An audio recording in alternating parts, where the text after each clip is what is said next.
morning, Patty. Good morning. So nice to have you here. Thanks. I'm happy to be here. Yeah. How are you? I am just fine. Nice. Dorothy, you're totally cast in shadow because of the background. Oh, I'm sorry. Yeah. Okay. Well, maybe it's better. Oh, there we go. Yeah, there we go. Morning, Ed. Sue. You had a busy morning?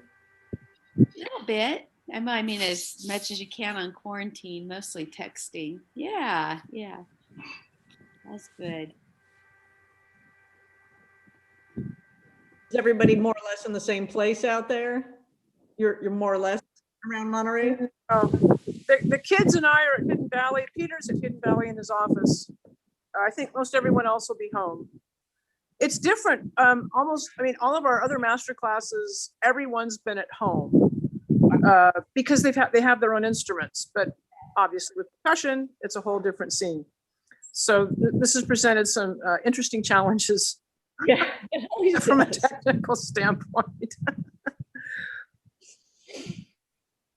All right, I'm handed off the host reins to Sue. We are live on YouTube and recording, so everything's all good.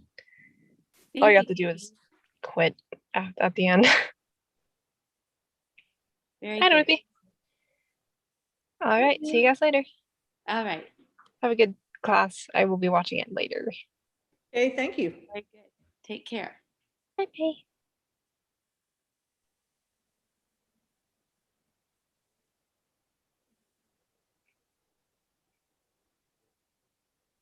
Let's see, where did Sue go? Thank you for the use of the theater, Peter, as always. Of course. Looks beautiful out there today. It is pretty. Mm-hmm. Yeah, it's a beautiful backdrop, Sue. Yeah, that looks great. Isn't it? It's an incredible. I can't think of anything better than a beautiful old oak tree. Yeah. Maybe the ocean, but this is pretty nice out here. Yeah.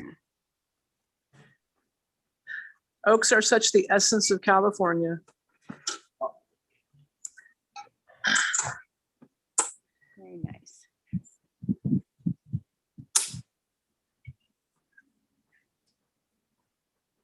Good morning, everyone. Good morning, morning. Donko. Morning, Danka. Good morning, Elise. Morning.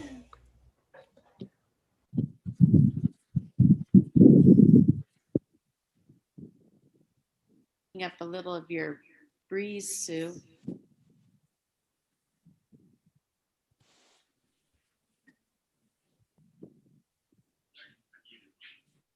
Okay, that's better. I was like, oh, I should probably silence myself. Huh? Are the kids inside? Yes, that's one of the problems with me being out here hosting is I can't be inside. So I had to come outside Mm-hmm. and then I'll go back in and watch and then, yeah. So.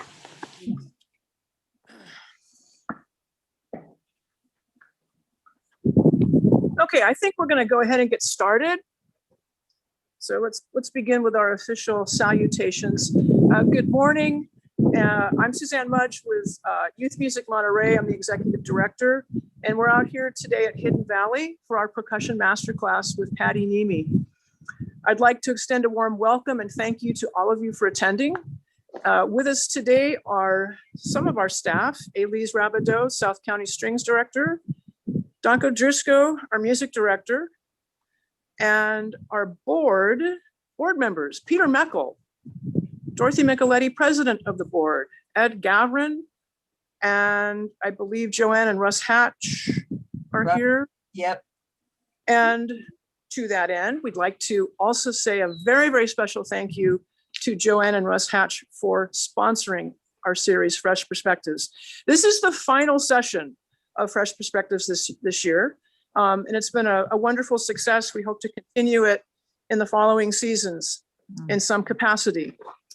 Now, both of our students, we also would like to extend a thank you. Juliet Oliver and Brian Kim. Doing a master class requires courage, and we applaud them.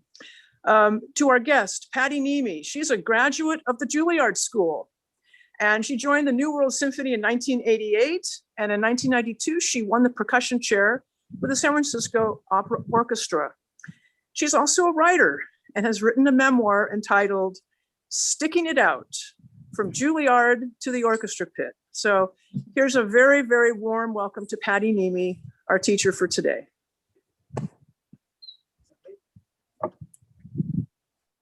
Thanks for having me. I'm happy to be here. I'm looking forward to hearing them play. So well, I think we're moving inside and we're going to start with Brian. And I think I just saw Juliet there.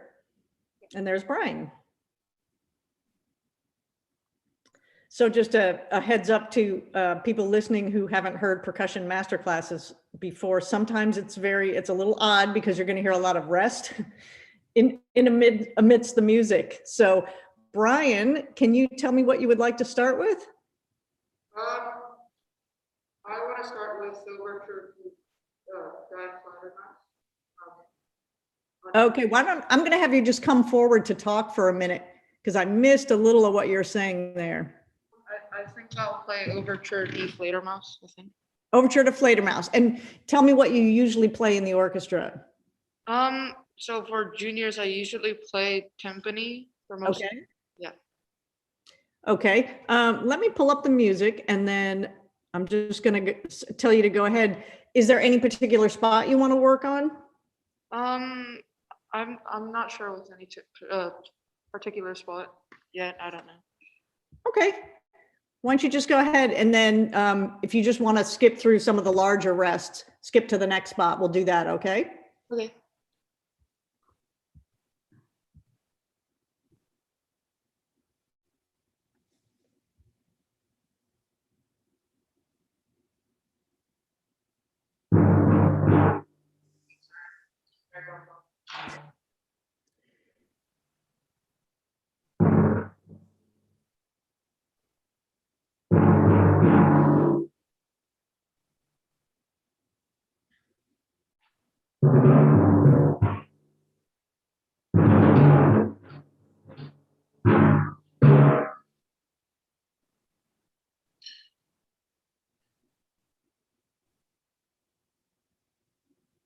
I'm going to skip to the next part. Okay.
I think that was my other piece. I think I skipped a couple bars. Okay, that's okay. Why don't you want to come forward for just a minute, or can you hear me okay back there? I can hear you. You can hear me. Okay, it's hard for me to hear you, but as long as you can hear me, let's go back to the top and let's just talk about a couple things. So as far as the very opening, whether or not the tempo is that was probably a tempo on a little bit on the slow side. Doesn't matter if the tempo is a little bit slow, a little bit faster, you want to have some direction in there because that's your job as the timpanist is you're the rhythmic foundation for the whole orchestra. So let me ask you, if you're going to play those first 3 quarter notes again, where's the direction in that first measure?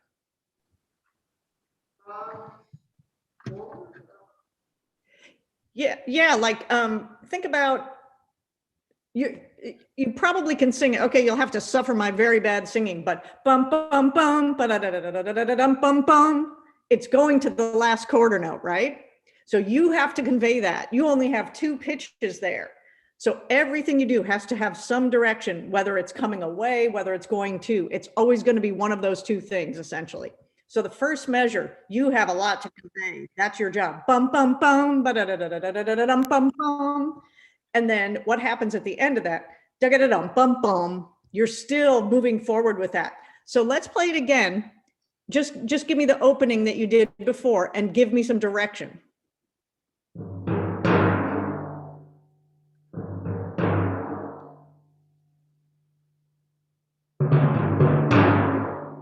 Good. Okay. Now that sorry. Now that you've done that, let's back off just a little bit because right now it sounds more like bum, bum, bum. Sounds like an accent on the 3rd one. So if you can just try to think of it more of this is a direction rather than an accent. Okay, try it again.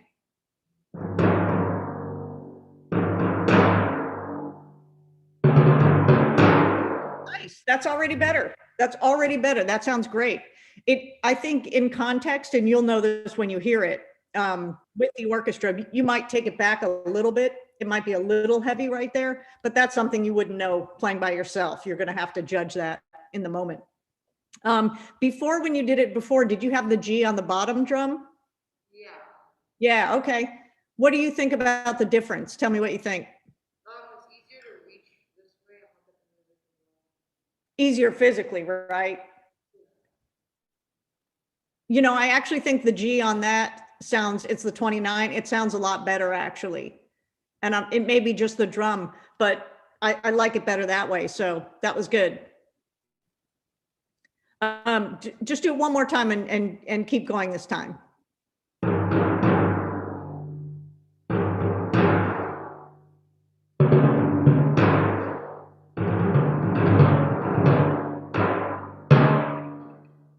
Okay, so the very last phrase, if you had to guess direction for that, what would you say?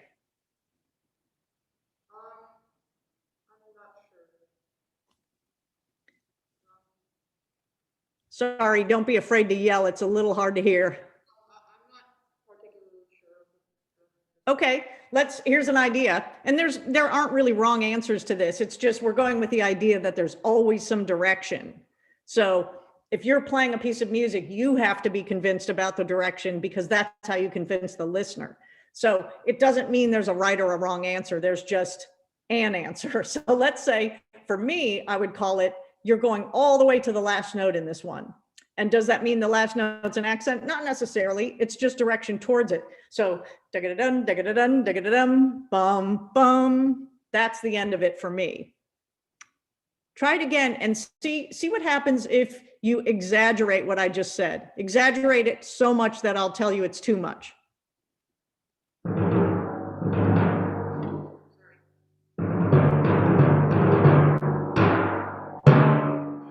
Yeah. Okay. So that's exactly what I was asking for. That to me is a little too much, but that's a good reminder that that's how it works. You're going exactly in that direction. So now just take it back, just dial it back a little bit. So you're not exaggerating anymore, but you're going to the very end of that.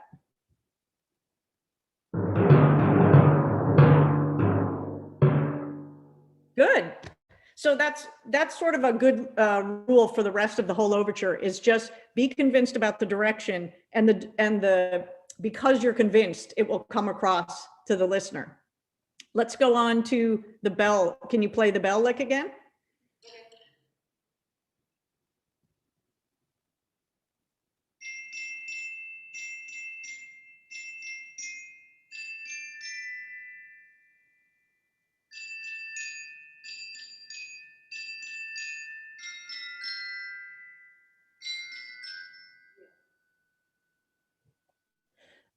Okay, I have a suggestion for this as far as direction. To me, it sounds like it's always coming away from the beginning as opposed to going towards it. Now that's just what I would do. Tell me what you think about that. In other words, dun dun dun dun dun dun dun dun dun dun dun dun. Maybe it becomes quieter. Why don't you just go ahead and play it? I'll hear that better. Play it what you're saying.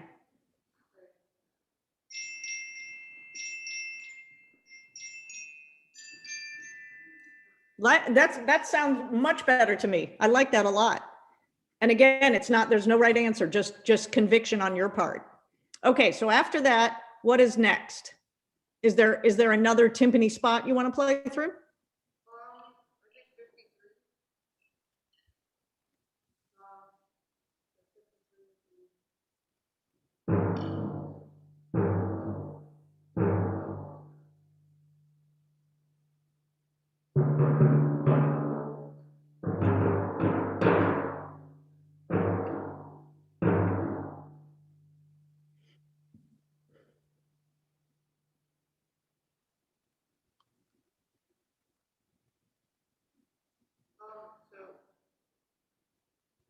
So I think I was 53 until the first one. And then I definitely.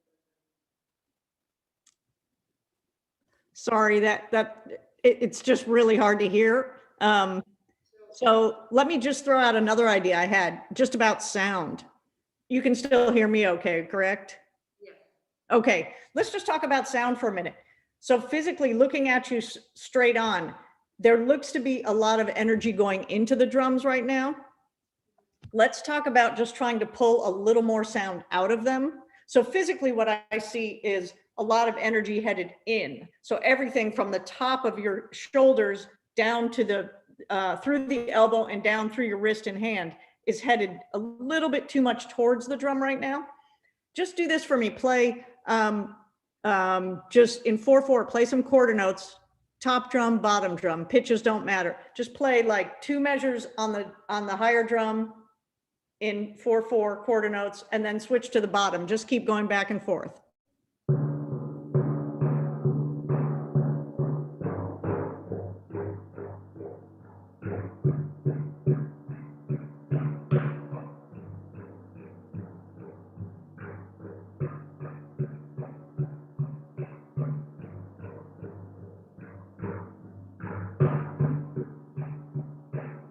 Okay, good. So let's talk about that for a minute. It looks a little lighter now, like maybe you lightened up a little, but let's try again to exaggerate. Exaggerating is a good way to make sure that you're really getting what we're talking about. So when I say exaggerate, you did it before and that was perfect. Like you exaggerate it to the point that it's too much, but it makes that in that way, you make sure we both know what we're talking about. So if I said, go ahead and do what you just did, but exaggerate pulling the sound out of the drum. Maybe your arms will come up bigger, doesn't matter. Just try to exaggerate it.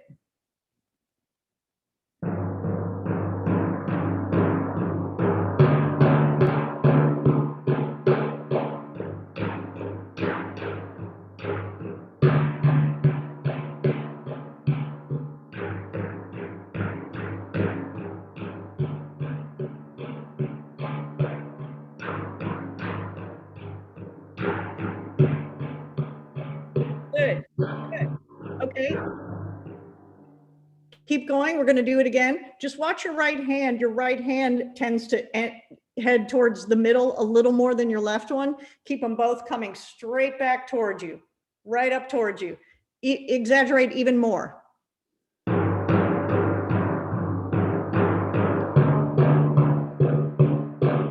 Good.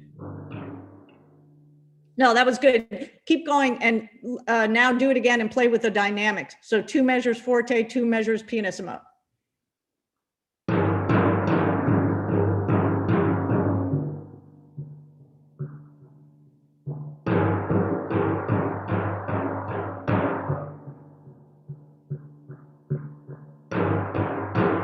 Good, okay. Let's try something else now. And we both know this is hard. After you play forte on timpani, playing pianissimo, you've got a lot of extra ring going on. So let's try 1 measure forte, 1 measure piano, switch to the other drum, 1 measure forte, 1 measure piano.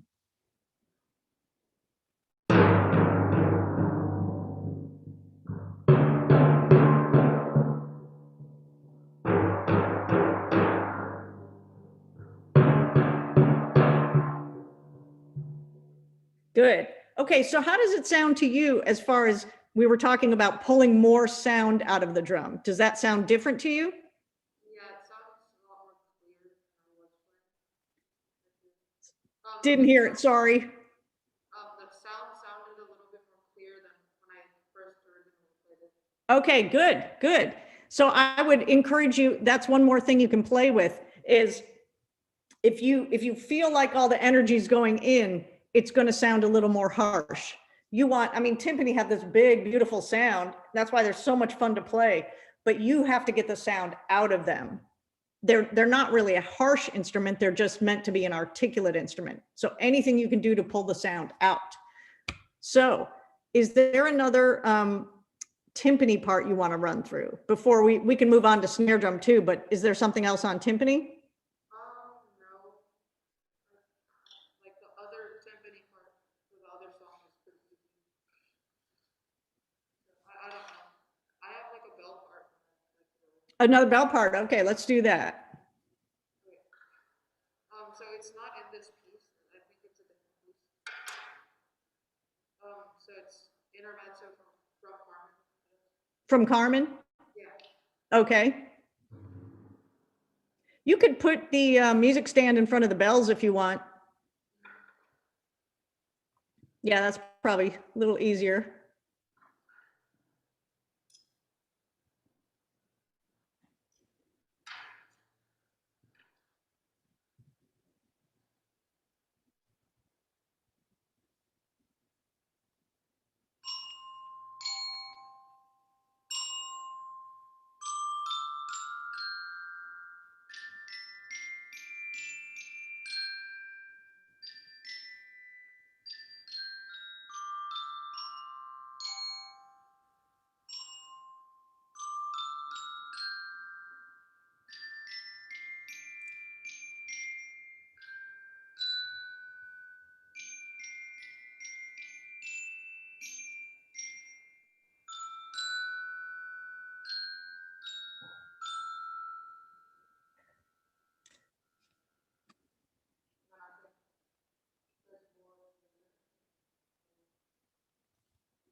Nice.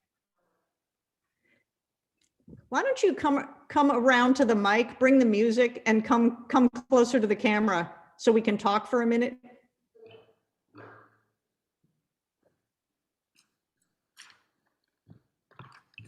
Oh, I'm here. Much better. We can hear each other. Okay, so I didn't pull up the music because this file was damaged. So you'll just have to tell me which about the pitches. But when you go up in the very first phrase, can you just turn the music around and hold it up so I can see it? I'm not sure if this is. Yeah. I'm not sure if this is visible.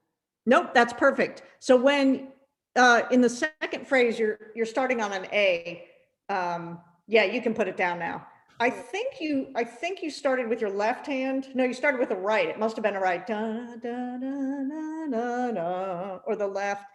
I just saw that you crossed your left hand over your right at the top of that phrase. So I think it would have been the E. Yeah.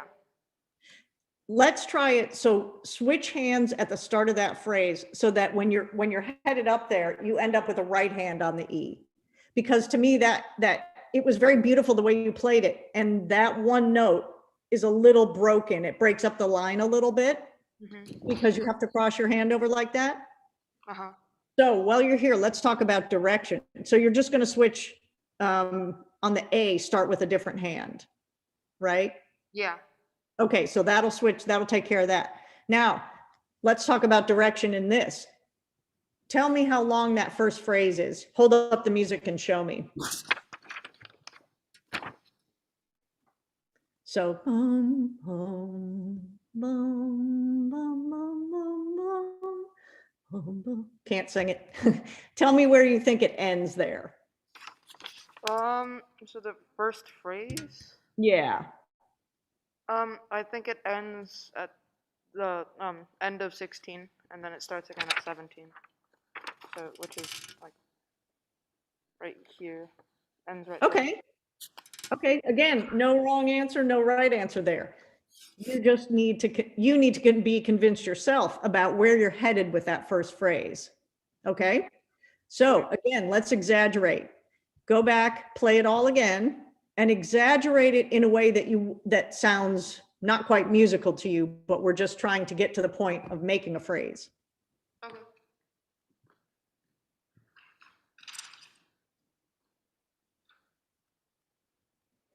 Before you start playing it again, why don't you try just starting on the A with the other hand, because that'll feel unfamiliar.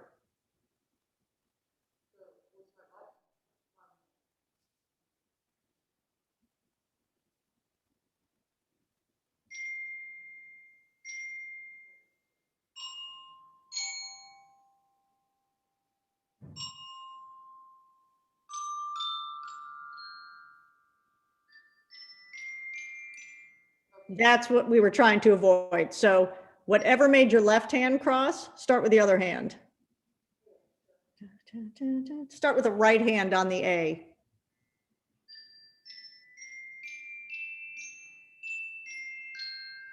Good. Now, so now the problem is because you did that, you're crossing your right hand. So here's a suggestion. Start with the right hand on the A, but then the top two notes will be both rights. Do it really slowly. A on right hand.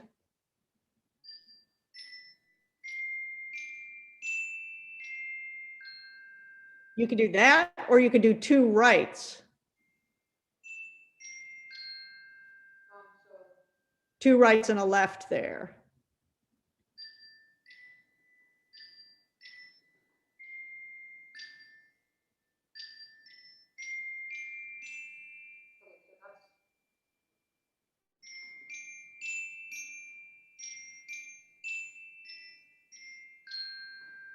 That's okay. It's totally unfamiliar because I'm asking you to do something different.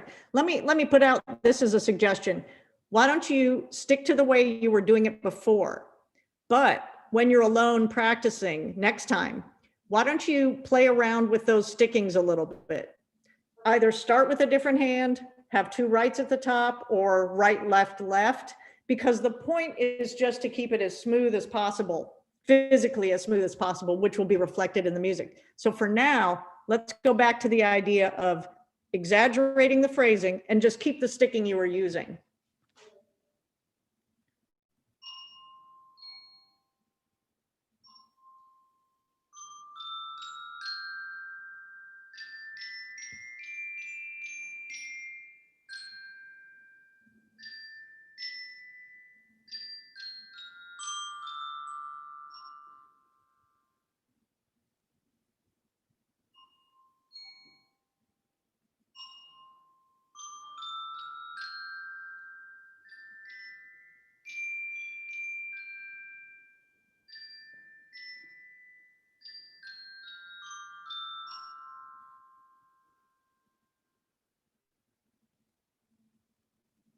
Okay, one more. There's another little part, right?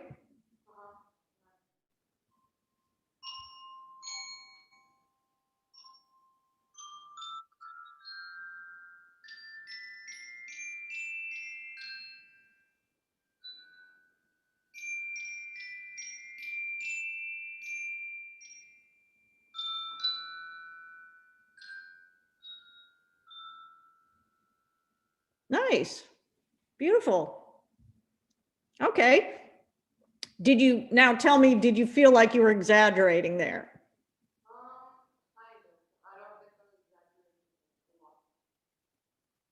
Okay.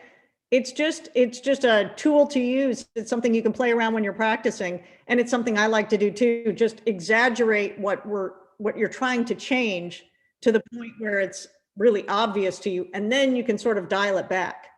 But let me tell you also what sounded really good to me. Your time sounded great, especially the first time you ran it through before we talked about other things. The time was just beautiful. It's harder at a slow tempo, isn't it? To make things move along in time, but that sounded great. Something else you would like to move on to now?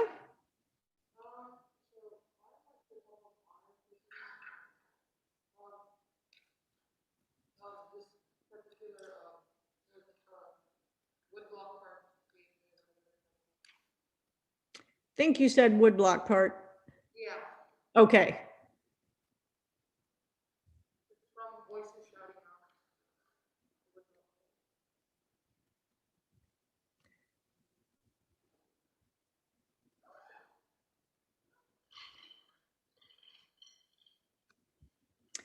While you're doing that, I'm actually going to switch over and see if I can pull up the music without disconnecting the Zoom call. So if for some reason I get disconnected, I'll come right back.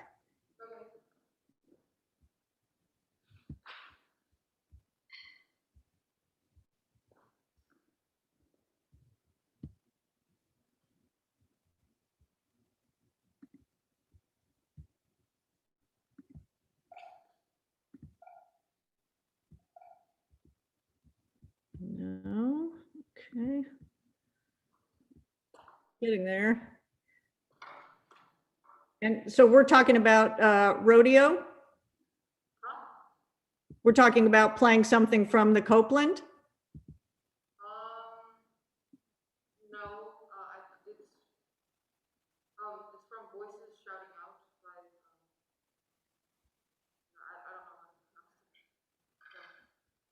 don't know. All right.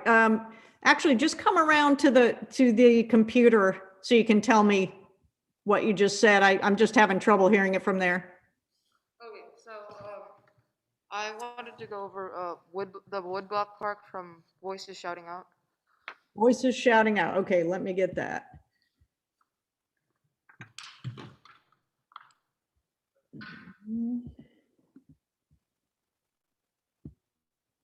There we go. Okay.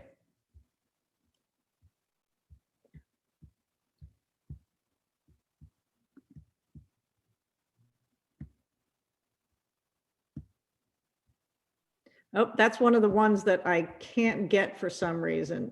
Let me try one more thing. Yeah, it won't download and I can't just get it on Google Docs. Let me try one more.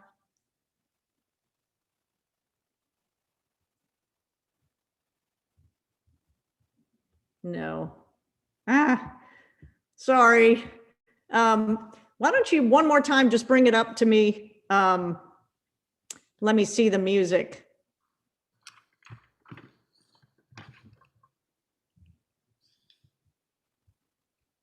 Okay, and just move it down to the end now. So I see the bottom part of the page. Awesome. Okay. So before you go back there, can you tell me, did you feel like there was a question in there? Was something particularly difficult when you had to play with the orchestra? So what was particularly difficult about this was, every couple bars, there's, instead of going straight quarter notes, there's like this weird, like 16th note thing. I see that, yeah, and it's fast. Uh-huh. So what was it like, throwing you off a little bit, felt like? Yeah, because then I'd come in too quickly in the next measure and it'd be a problem. Right. I have a suggestion before you even head back there then. Sometimes, so hold the music up again. So it's 1, 2, 3, 4, 1, 2, 3. 1, 2, 3, 4, 1, 2, 3, 4. Every time you have that 16th, are you right or left-handed? I think I'm right-handing that note. Okay, so if you're playing, let's say all those quarter notes with the right hand, what I would do every time you get to one of those 16th notes, I would play the downbeat with my left hand. So on like a piece of you know, the foam that you have your wood block sitting on, or something silent, you know. I do that a lot for anything that comes just off the beat. So essentially you're going to be playing da, da, da, da, da, 1, 2, 3, 4, but the 3 will be totally silent in the left hand. So let's go back, and before you even play the part, let's just practice that. So play quarter notes with your right hand. Every time you want to play 3E, play 3 with your left hand on something soft. Let's try that. Did that make sense? We'll figure it out.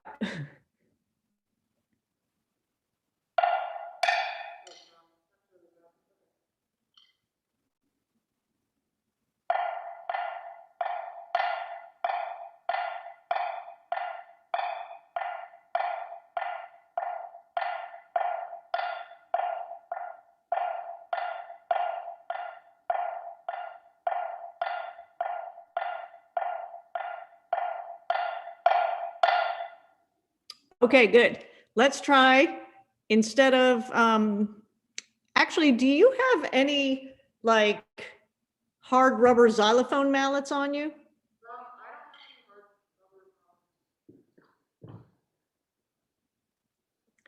I was just going to suggest that instead of, you're using like the neck of a snare drum stick right now.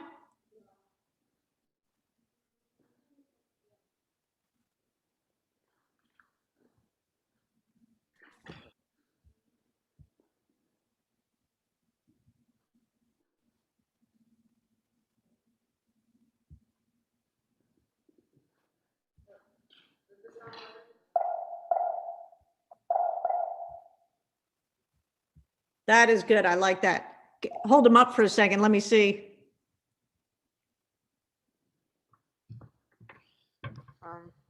I like that. I mean, this is going to be something you'll have to see when you get in the orchestra with it. But to me, I kind of like that sound better. So unless, you know, sometimes they want wood on wood. That's fine. You would do that. What you were just doing was fine. But I would go with that unless someone says otherwise. Let's do it again. Pick the tempo up a little bit and play it with one hand, just one hand, straight quarter notes.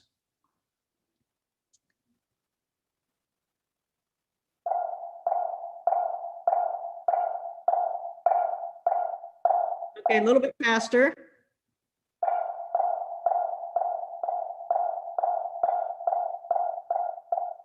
Okay, now let's try to add what we were just talking about. So instead of playing the part, let's just isolate that one measure that is 1, 2, 3E, and 4. So in your right hand, you're going to be playing 1, 2, E, 4, 1, 2, 3, 4. In your left hand, all you're going to do is hit 3 on the trap table.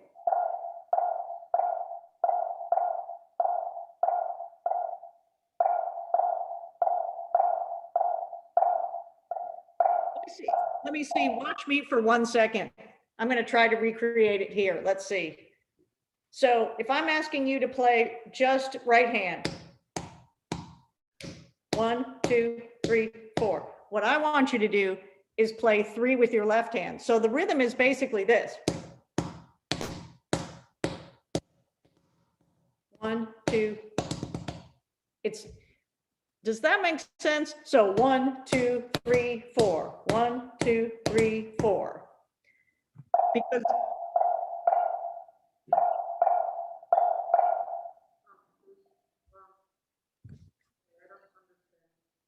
let's do it together. You can do both 3E, do that on the wood block. We'll do it together, okay? Just join me.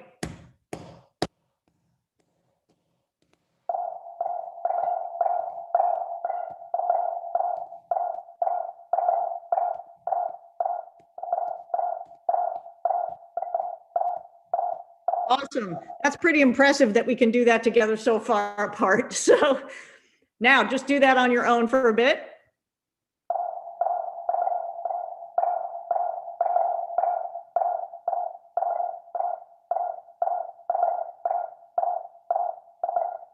Excellent, excellent. That's perfect. Now, all you're going to do is the third note. Do that same thing, but the third note is going to be silent. You're going to play it on the table, on the trap table. Okay?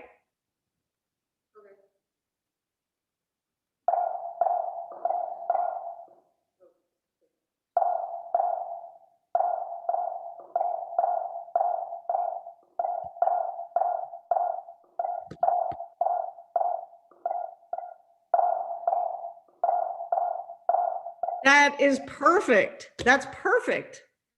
That is one of the best ways to get to make it's like a check for your rhythm. You are checking your rhythm. And like you said, playing that weird little offbeat 16th note is hard.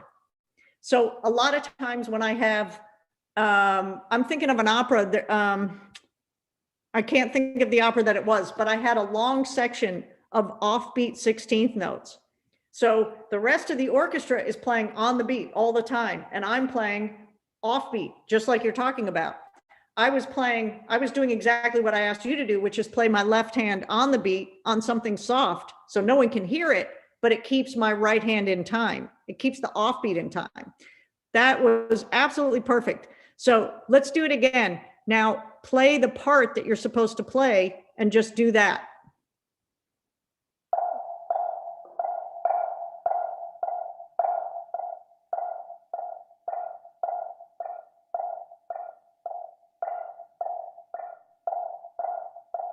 Good. Okay, so the rest of it is just quarter notes. Are you finding that it's easier to alternate like that? Alternate right, left? Yeah, but for like the offbeat 16th note, I think it's easier to go right, left, right. Okay. That's totally fine as a choice too. What I would do then is when you have the measures with the offbeat, I would just write in a sticking. So because you're going to be playing right, left instead of just in one hand, I would just go ahead and write in like, okay, this is right, left there. It's just a good reminder for when it comes up.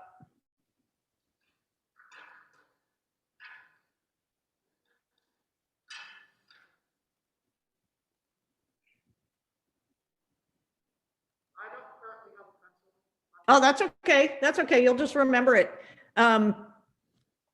There you go. So one last thing about that is the note, the hand that is doing the silent note, you'll have to find something that's truly silent for that. So right now I hear it just a little bit because you're playing on a trap table. Anything you can put down like a towel or something, it'll be truly silent, but it'll keep your time in perfect check. So that sounded great. That was just right on. Does it feel comfortable to do it that way? Yeah. Okay, good. It's a great trick for any kind of offbeats. You can use it anytime that you run into that. Okay, anything else? Do you want to move on to something else? I don't know. This part, that was the only thing I really had trouble with. Other parts. Come back towards the computer one more time. Sorry, just tell me what you said. So the offbeat was the only thing that was throwing me off on that. Okay, I get it. Yeah, it's tough. And the other thing that's hard for us is that, you know, when you play with a huge group of people, it's not going to be metronomic. They're not going to be metronomically in time. So you're going to have to adjust as well. But this is a good way to keep yourself in perfect time, which you were. That was great. Still there? Yeah, I'm still here. Oh, okay. Sorry, I just didn't see you. Anything else? Was there something on snare drum you wanted to do? I only played snare drum for, I think I only played snare drum for one piece. Okay, what was that? That was Overture D flat or Mouse. Okay. Oh, so you have to play timpani, bells, and then a little bit of snare drum? Uh-huh. Okay. If there's something you want to do there, we could do that. Sure, I guess. Let me I will try to pull that up.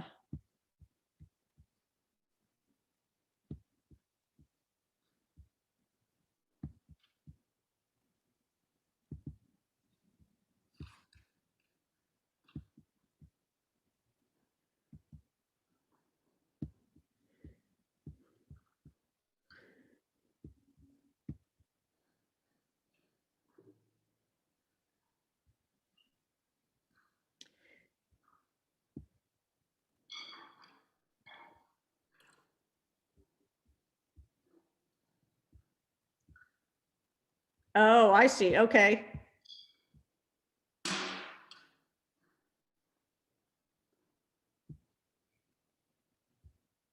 Yeah, let's do this. What if we take it from measure 103?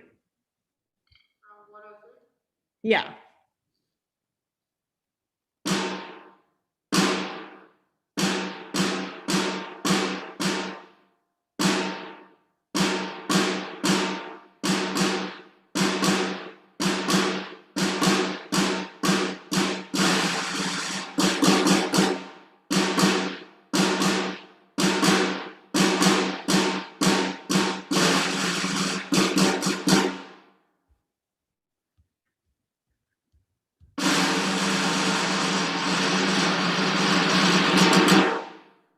Good.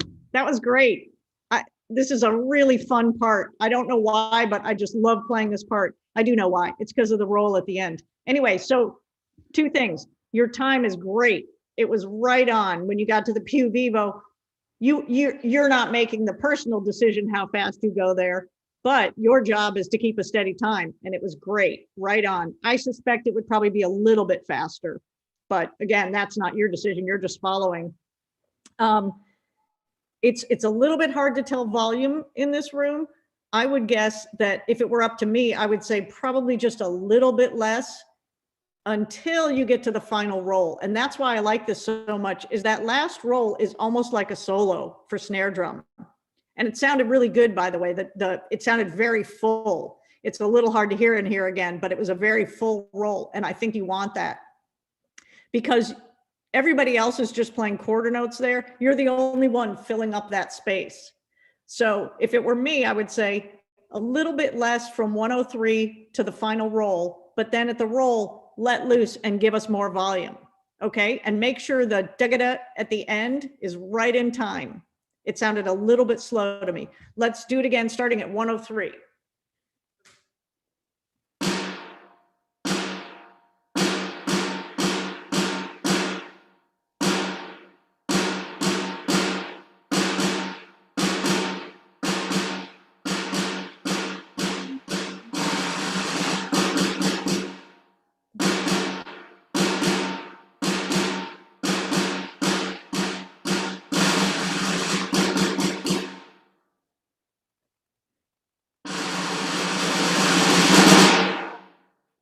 Okay, it was good. Start at 126 again.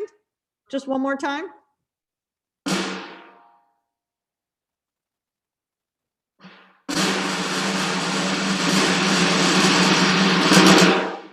Good. I like that a lot. You added a crescendo at the end of there. That's one way to do it. I also like personally coming in a little stronger at the beginning of that roll because like I said, it's a little bit of a solo. So that was good. The way you did it was great. And the da-ga-da at the end was right in time. Your time is really great. Starting 103 to 110, that was one tempo, really good. 110 to the end, another tempo, also very good. So it sounded really good. I think so. Is that sort of the last thing you wanted to play? Yeah. Okay. If you just want to come back to the computer for a second. Just this way we can say goodbye. That sounded really great, Brian. Thanks so much for playing for me. Thank you too. My pleasure. So are you sticking around for Juliet's portion? Yeah. Okay. So now, Juliet, are you waiting in the wings? You sure are. I see it coming in. And Brian, while you're there, maybe just turn the snares off.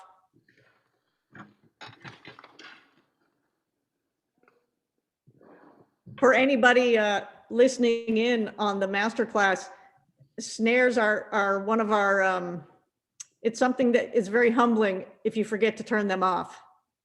We have to help to remind each other. It's so obvious if you forget.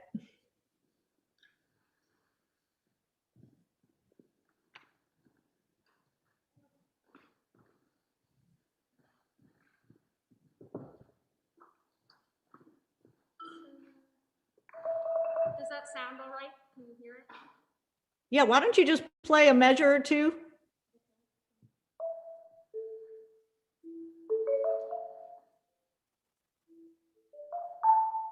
Yeah, that's pretty good. If you can maybe back up just a little bit. That's good. Then I can see the whole thing. All 5 octaves of the beast. Okay.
all right, I'll stop there.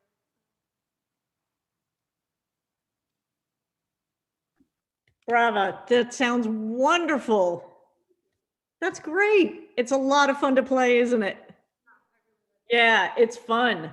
That it sounds really beautiful. There's so many great things there.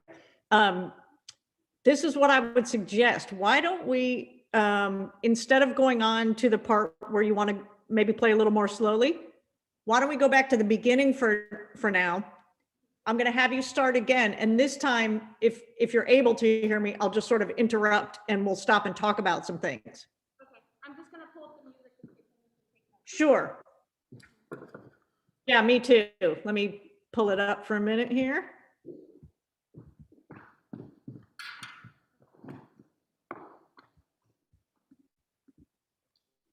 Okay.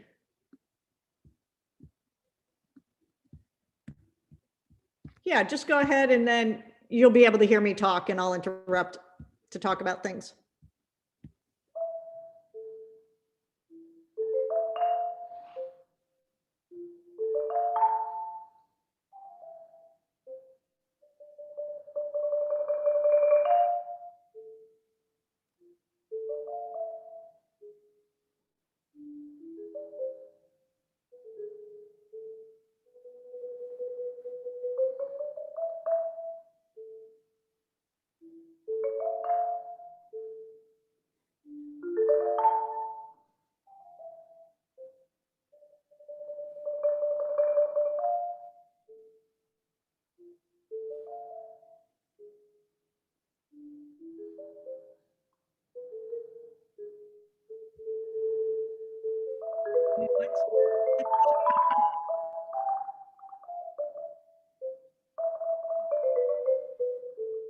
Can we just stop there for a second, Julia? Okay, let's talk about the opening. That's beautiful. What I love is that there's so much direction, what Brian and I were just talking about. So I have a suggestion about the 3 30-second notes that lead up to a note. It happens over and over again. Bum, bum, bum, dun. I would, to me, the first of those 30-second notes comes a little bit early than I'm thinking it's going to. I would just bum, bum, bum, try to think of it connected more to the top note rather than, so in other words, that ACE is more connected to the F than it is the bottom E. See if you can exaggerate that. Do the whole, everything you just played, do that again and exaggerate what I just said.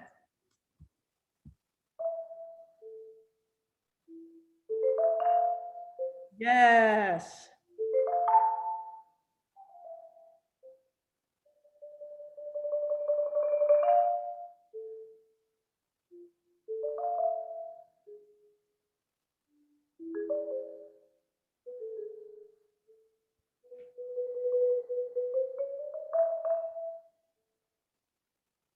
Perfect. Yeah, that's more of the same now. That sounded great. I love that. To me, and again, this is your decision, your choice, but it's just one suggestion that kind of made sense to me, that those 3 notes are connected to the top. And the way you played it at first, it sounded more like those 3 notes had something to do with the E that you just played rather than headed towards the F. It's great though. I'll tell you what else sounds really beautiful is that you have direction even in 2 notes. The first 2 notes sounded like you had direction to me. Bum, bum. You're coming away from the top. And that's what it sounds like to me. It sounds like you were so convinced of that, I heard it immediately. So if you can make 2 notes have direction, you could certainly make more than 2 notes. So it was great, already perfect. So yeah, that's just one suggestion for those first 3 notes. Let's go on from there and I'll stop you again. From the animato? Correct.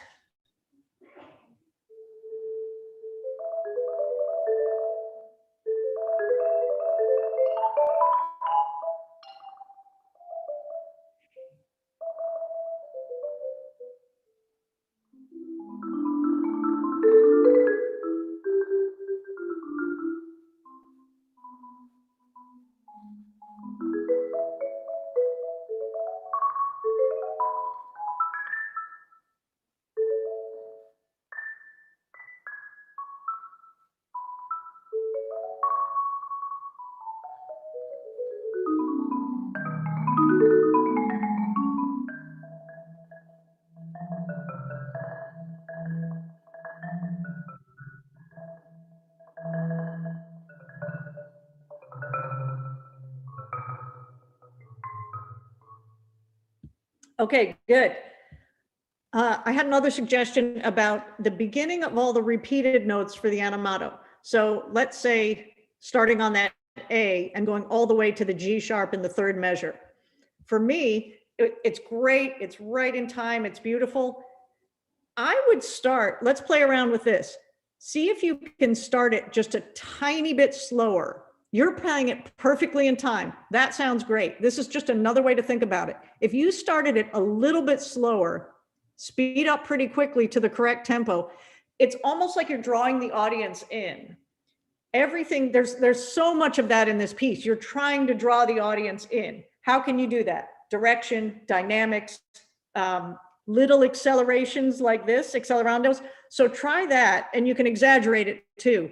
But play the first two lines here so you get it twice.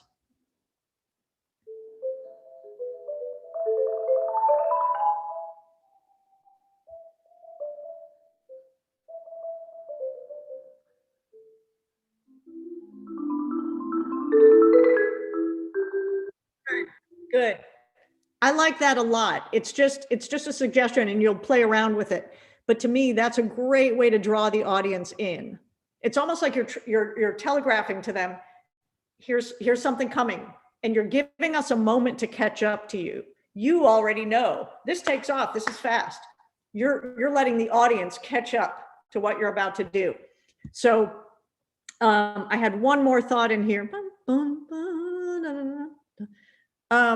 When you come off a roll, this is something that is particularly hard for violinists to understand when we steal their music. But when you're playing a roll, to me, you need to play the note that comes after that roll just a little bit louder than you think you do. Because I think sometimes things get lost in the roll. So for instance, the third measure, the fourth measure, so the G natural, the E natural, the next note that comes off there, almost in your mind, put a little accent on it. It's like you need to exaggerate it just to make sure it's heard, the next note. Try this whole two lines again with that in mind.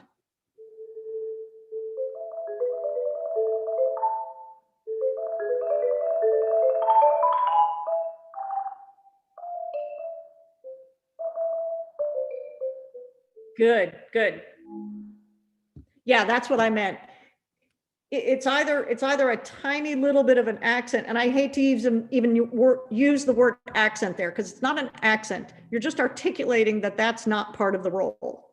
So just give it a little bit of attention. Let's call it attention. That's a better way to put it.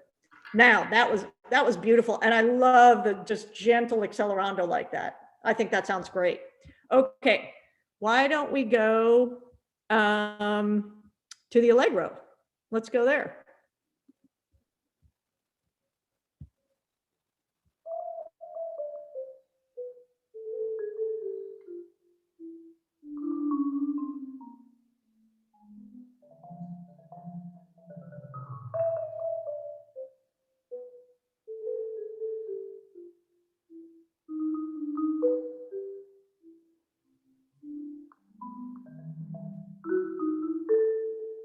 Okay, good. Let's stop there. Here are a couple of things. Because it's a marimba and not an instrument that can sustain, we have to give the appearance of sustaining those. Now,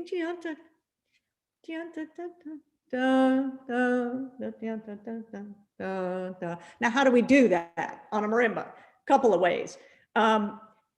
You can give it just a tiny bit of an accent. And again, it's not an accent, it's more attention to those notes because we're just trying to convey the appearance of length. You can play around at that tempo. You could even play around with a bit of a roll with a very quick crescendo on it.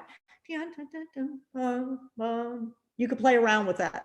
I don't know that you would want to, but I would try it a couple times just to see what you think.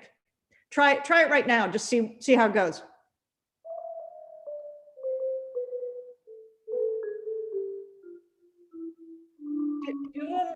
Try them as rolls that don't connect to each other.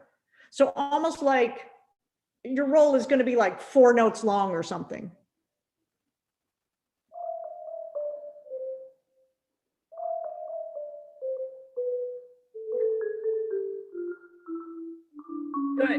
add one more thing, a very quick diminuendo on each of those rolls.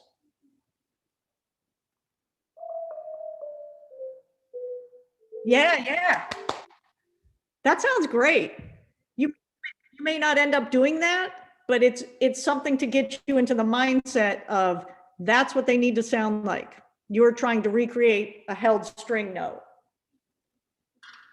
You might do that. You might end up just putting an accent on it or an attention given to it, or you'll come up with something else. Either way, you'll have thought about how am I presenting this sustaining note to an audience. Good. Okay, let's go on.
Good. Okay, let's stop there. I love this section. There's so much joy in it because of the major. I just love it. It sounds great. Let's go back to all and talk about all the trills, the tremolos, the rolls, whatever we call them. Here they're actual trills. Let's see. I was going to suggest again, and this is something for anybody who doesn't play marimba. It's something hard to understand. But we're trying to recreate a sustained note, and all we're doing is playing two notes really fast. So how do we do that? You already are going a really long way towards it. I would say, to me, I would just want to emphasize the beginning of all those trills a little bit more, because you're already kind of coming away from them, but you just never, it's a marimba. I mean, a marimba can play so softly. You don't want to ever get to the point where for an audience, you can't hear a thing. I mean, whispering is fine, but if you're whispering on stage, it's not really a whisper. So just make sure that when you come away from those trills, they're not that soft. How do you do that? You have to play the beginning a little louder. So when you go through it a few times, the first few times, it may feel like, oh, I'm exaggerating, this is too much. But I think you'll find a balance. For right now, let's go back to, let's see. Okay, so like on the G, where you have that whole section that starts trills. Bum, ba-da-da. Let's start there and just, again, what I was saying to Brian, like try to exaggerate that you're giving quite a bit of attention to the beginning of those trills. And if it's too much, you'll back off.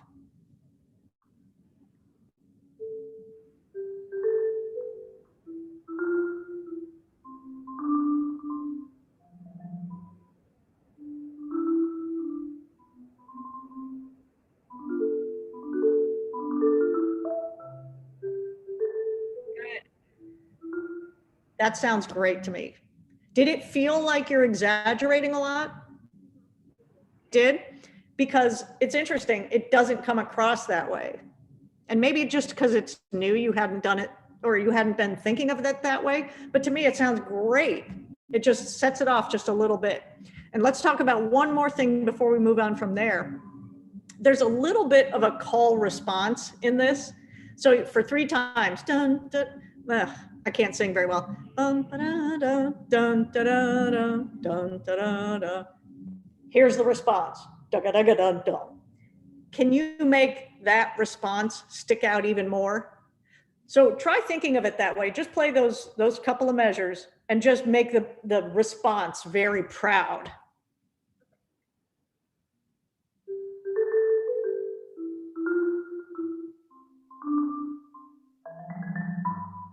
Try it again, even more, even more.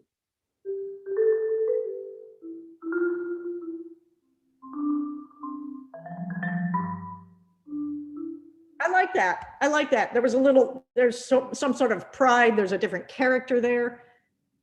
It's like everything's going along for 3 measures, and suddenly it's like a different character comes to the party, completely different person. So if you're thinking of it that way, it's going to come out that way. Awesome. Let's go ahead. So we got through the whole major section. I think that sounds great. It's right on. It's very nice. I want to hear what happens before B, but let's do it in context. So if you can just back up maybe 8 measures or so before B, whatever's comfortable to start. Oh, I don't have rehearsal letters in mind. Oh, okay. So where the fermata is B. You have repeated E's. Oh, yeah. So just back up before the fermata, wherever you feel like.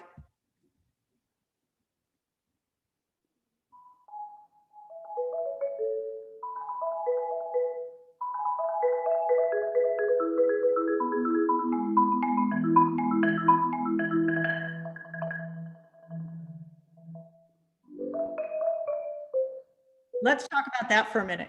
So before B, you've just come through this, like we said, you know, it's a really joyous section. Suddenly it's very major, very joyous. And then you come to this E. What are you trying to say to the listener about what's about to come? It could be anything. But okay, for me, we've just played this very joyous section. It's all in major. It's fun to listen to. Now you have this E. You're trying to tell the listener something. I would say to the listener, it's about to get quiet. It's about to get minor again. It's about to be a little more internal than this joyous thing. It could be any of those things. It could be something completely different, but you have to transmit something. So how do you do that? Technically, for me, one of the important things would be to separate each of those E's. So you sort of tied them together. That is a solution. I would say play around with separating them quite a bit more. So if you're trying to transmit something's about to happen, you need to emphasize those E's. Here's an E, here's another E, here's another E. I might even crescendo a little. You might diminuendo. Whatever you do, you need to transmit that something's coming. So back up to where you did before and make us know that something different is happening at B.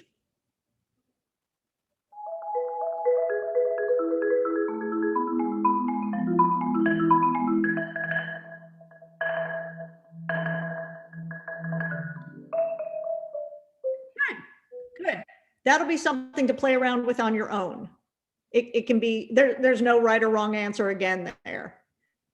This is what I would suggest though to come out of it. So you play these E's, you're trying to convince the listener, oh, something's about to happen. What if you got very soft and then started that? I love glissandos. There's so much you can do in a glissando. What if you started it slow and sped up quite a bit towards the end, even if you're diminuendoing? And again, this is going to be something to play around with on your own. You're going to come to the right answer, but for argument's sake right now, let's just try that. Play the 3 E's, each very separate, diminuendo, start the gliss very slowly, speed up, and diminuendo on the gliss. Sorry, that is so many words.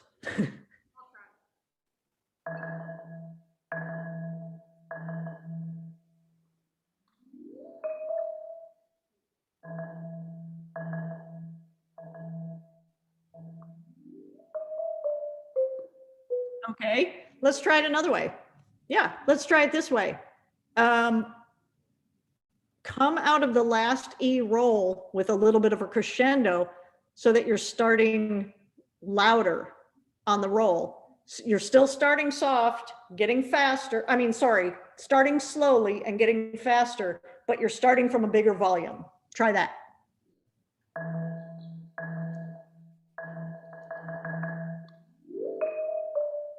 Yeah, that's another way. Okay, now you make up something completely different on the spot.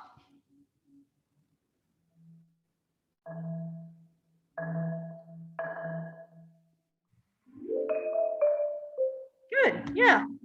No right or wrong there. Just play around with that.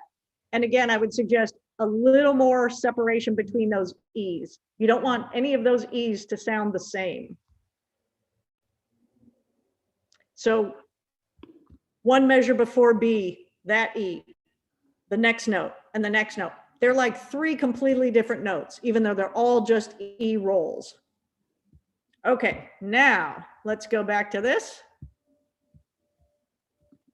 So at the end of the gliss.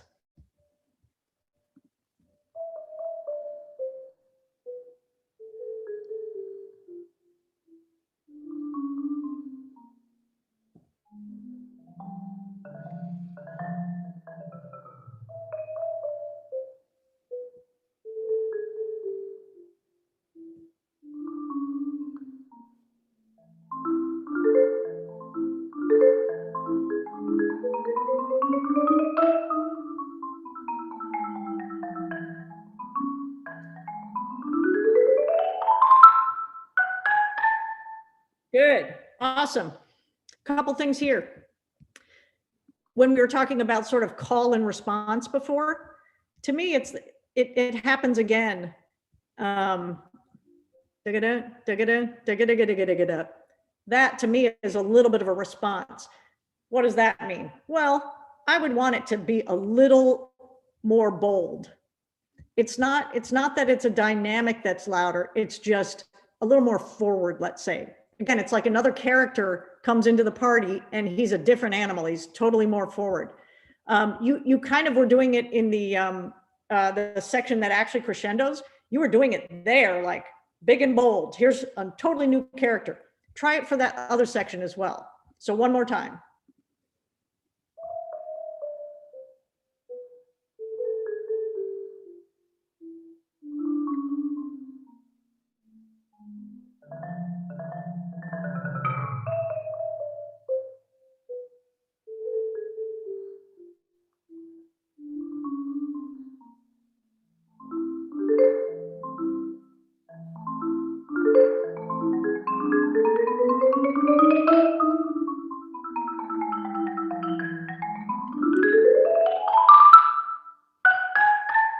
Nice, awesome. Yeah, it's almost like it's almost like a rude interruption, like a character who's interrupting this beautiful music that you're doing, and you have to make him be a different character. It's weird that I'm referring to him as a him. It could be a her, but it's a rude character who gets in there and interrupts. So that sounded great. Why don't we keep going then?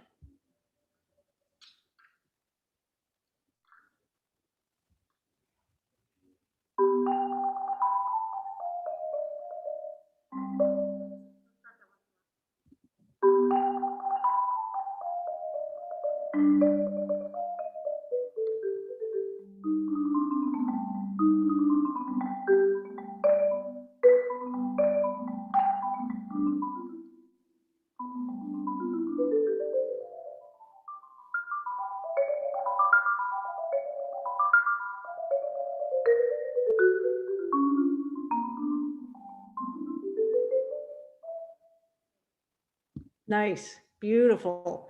I'll tell you what I liked a lot is the diminuendo. You really drew it in. It's like you're drawing your audience in there. So whatever you did there, very beautiful. Just drew it in. Let's keep going.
Okay, good. Awesome. This section is tough because again, we're not, yeah, it's easy technically, but for the listener, we really need to guide them through this section because it's not a sustaining instrument. So what does that mean exactly? I had two suggestions. One is going to be play around with a little more of this on each of the sustained notes. Could be this, could be this, could be both. You could have a crescendo and diminuendo in the middle of one of those notes. Let's see, like, let me think where I was thinking of that. For instance, like there are 3 A flats in a row, you know, right near the beginning. This is a very slow tempo. How do you differentiate those? How do you give them some shape? Well, part of it will be in the accompaniment, of course, but play around with a little bit of this. So that's the first suggestion. The second would be play around with the roll speed itself a lot in this section. You can taper a roll down by making a diminuendo, or you can make the diminuendo by slowing the speed down even. Now, where is that going to work best? Obviously on lower notes. The higher notes, it's going to be, that would sound a little weird, but a lot of this is, you know, a little bit on the lower side, A's, G sharps down in that level. You could play around a lot with that. So why don't you go ahead and do it one more time? Like, obviously this is just you fooling around, practicing. Try a bunch of different things with those two ideas in mind.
Good. How does that feel to do that? A little strange, but like Yeah.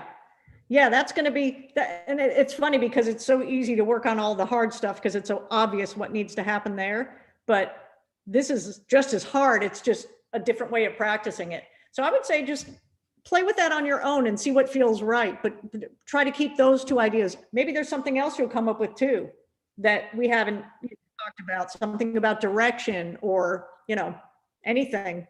But there, it's got to have a lot of shape, and it already does. I would just suggest, you know, go even further. Okay, let's go on from here.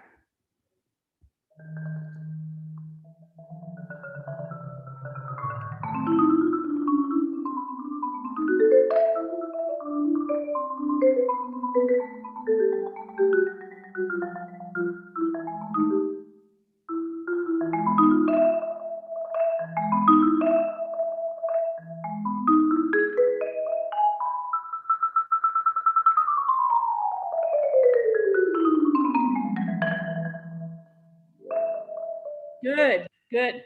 Lot of great shape there. The music kind of dictates where you're going to make these shapes, but you did them beautifully, like coming away from the top, going up to it. Like I especially liked when you start it, it's like trying to figure out where it is. E, G sharp, B, D sharp, E, headed up to the repeated notes. You just made them really stand out. They were all like, something is coming and something we haven't heard before, which is all those repeated notes. You transmitted that beautifully, like here it comes, something different. So to me, the section just before that with, so, you know, it happens, you're playing low and you emphasize some high notes, that section, da da da da da da da da da da that has a lot of shape naturally, right? The music kind of says, here's the shape, here's the shape, here's the shape with those notes. It doesn't need a lot of tweaking. What needs a little bit more attention to me is let me see where we started here. Dun, dun. Oh yeah, okay, so when you're coming off the D sharp roll, where we started, this is a point where I would say, we talked about it earlier.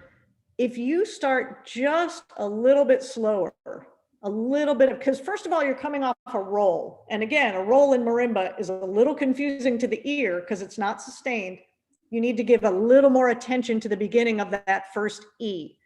D sharp, E, da, you need to give a little more attention. If you try starting that 6/8 just a little bit slower and speed up to the tempo, I think you draw everybody in a little more. Let's try that. You can exaggerate it.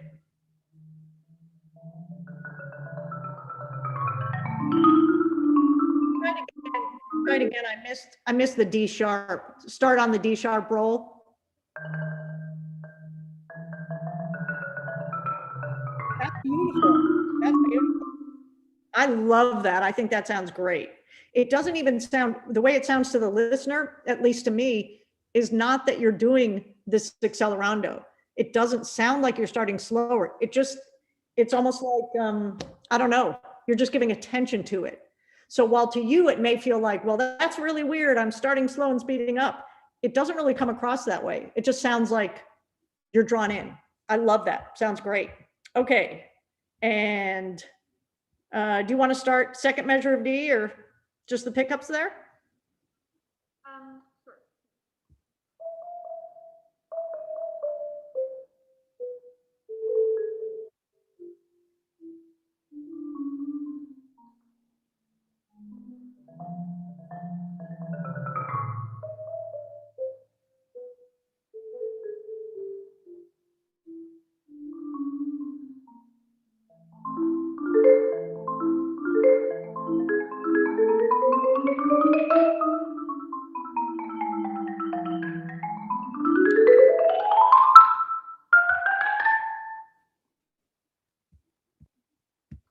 Awesome. Let's keep going.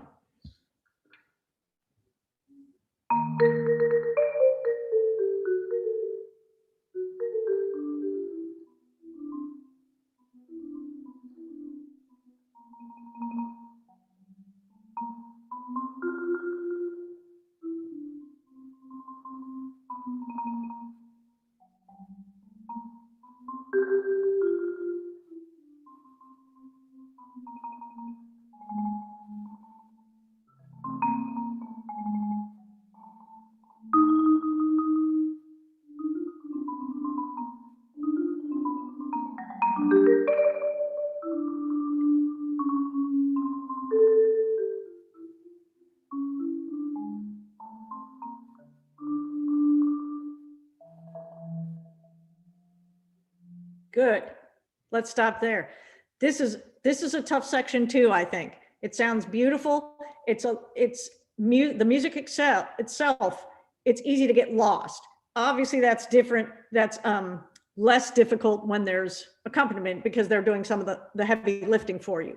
But again, I would play around just on your own, play around with roll speed and maybe also exaggerating dynamics on the soft end. Because marimba, again, it's so easy to get lost. It's such a soft instrument. You can play it so softly. So I would keep the level, just start a little higher. Anything that's piano, pianissimo, just bump up the level a bit.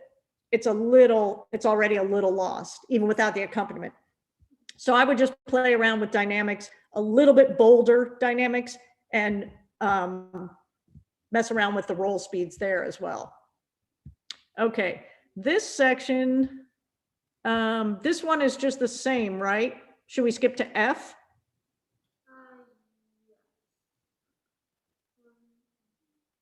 Oh wait, I mean, it's just transposed, but other than that, it's the same. Right. How about let's go to F. And is that the D sharp? Oh, I'm sorry, I forgot. I'm so sorry. Yeah, so it's the place where you have 2 measures rest. Okay. So starting right after that. Sorry about that, I forgot.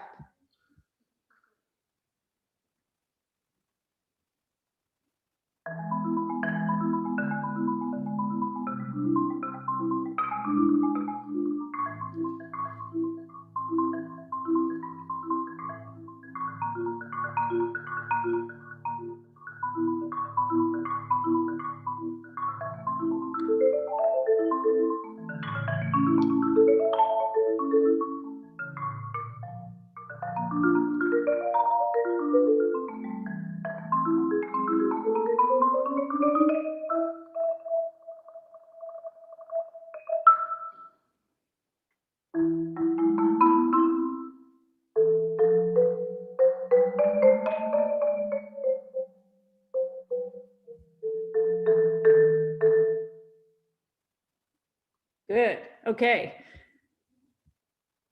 I thought I heard when you're, is there anything that's transposed from the music that I have?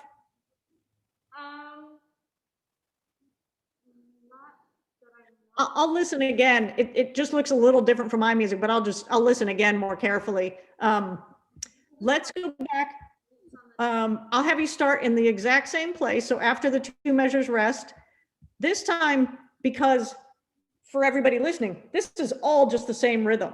So what do we do? How do we make something of this, convince the listener that we're drawing them in this?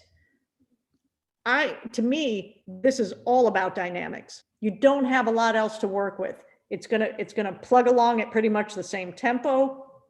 It's the same, pretty much the same timbre. It's just these chords up and down, up and down. How do you make a difference? Try to draw in with the dynamics and exaggerate them. So one more time with this, and exaggerate to the point where it seems like too much, even for you. You can always back off.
Good. Okay.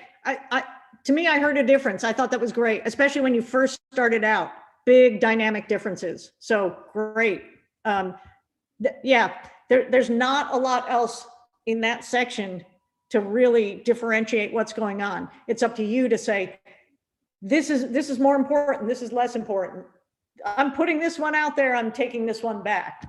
And it's all with dynamics in that section for me. Okay. Now what happens?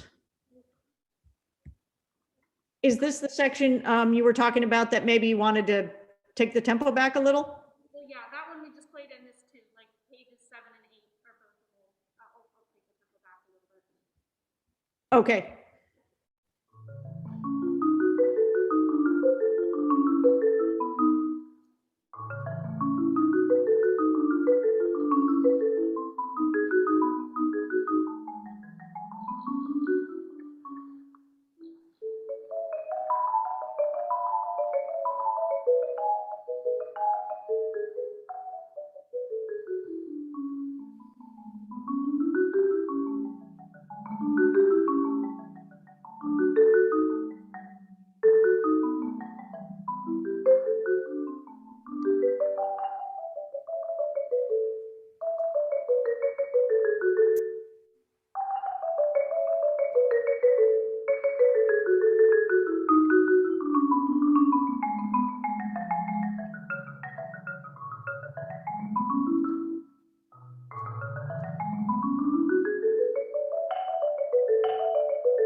Awesome.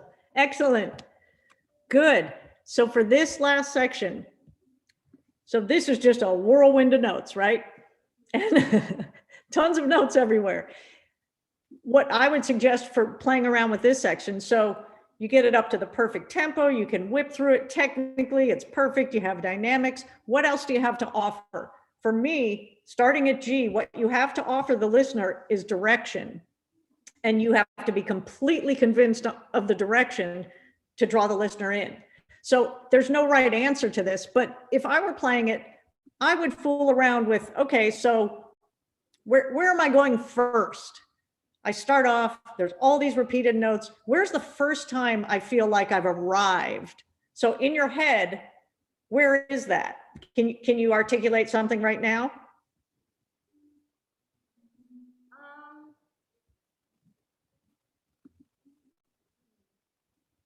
There's no right or wrong answer there. Like for me, I think it would come on the first eighth note.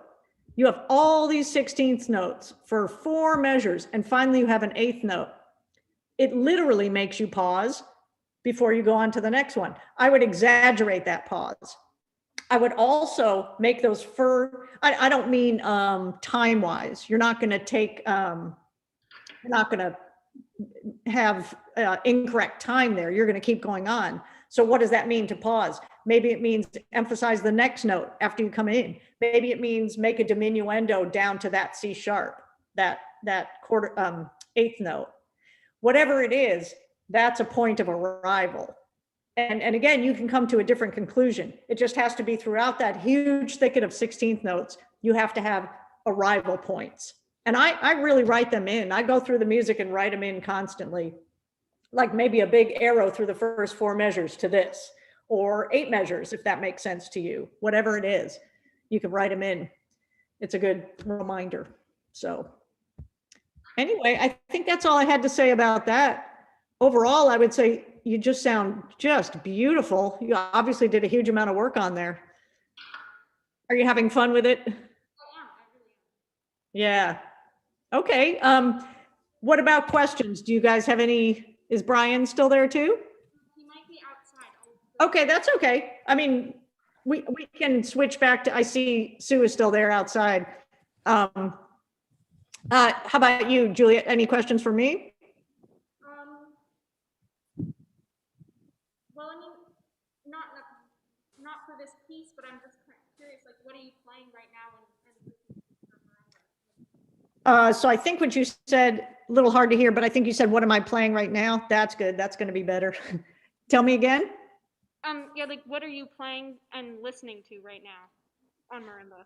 Wow, marimba specifically, let's say, I would say, you know what I've been listening to more than anything else in the last couple of years has been vibraphone. Like I've gotten, and I think it's pretty common that most of us start on marimba, more or less, and then move out. But I would say more vibraphone than anything else. Just it's been a hard year, a very strange year of not as much playing. So the thing I love to play the most in the world is cymbals, and that does not make a lot of sense by yourself. If everyone, I mean, it does not. You have to, for all those listening, you have to spend so much time with cymbals to learn to play them well, tons of time. But when you get around to sitting and, just playing music, it makes a lot more sense if you have a whole orchestra behind you. It's really strange to do it by yourself. So that's what I miss the most. I really miss playing cymbals. It's so It sounds hard. like being a conductor. Just being by yourself and waving your arms doesn't make any sense. It makes no sense. That probably makes even less sense than cymbals, but yeah. As far as what music gets out of the end of the stick. Before I forget, I would like to thank Hidden Valley and Peter Meckel for the use of their facility this morning. This is where we rehearse when we can be in person, which we have not been this year, but hope to be in the fall. And all our percussion equipment is stored out here, and the students have been able to come out every couple of weeks and practice Nice. on Good. the instruments just to keep them, going. And anyway, so thank you very, very much, Peter and Hidden Valley. And also John Klein, I appreciate that you showed up this morning to just help navigate a few things. And thanks again to Joanne and Russ Hatch for sponsoring Fresh Perspectives this year. Wonderful, wonderful. Sue, I'd like to be able to say a word to Patti. not only are you a wonderful substantive teacher, but your graciousness of spirit in putting up with the technical difficulties and so forth is really very special. Thank you so much for what you've given these kids and all of us today. It's my pleasure. Thank you for having me. Here, It here. was a great Thank you so much. Yeah. Also, I would just mention to both Brian and Juliet and Sue, if Juliet and Brian would like to get in touch with me for anything, questions, career advice, anything at all, you can, Sue has my email. You could go through her. You could ask any questions you like. So you guys both sounded wonderful, and it was a pleasure to hear you. Thank you. Thank you. So generous of you. Thank you again, Juliet and Brian. Well done. Awesome. Thank you. Okay, I guess we'll call this masterclass ended. Okay. Thank All you right. so much. Thanks again, Patty. My Brilliant pleasure. job. Bye-bye.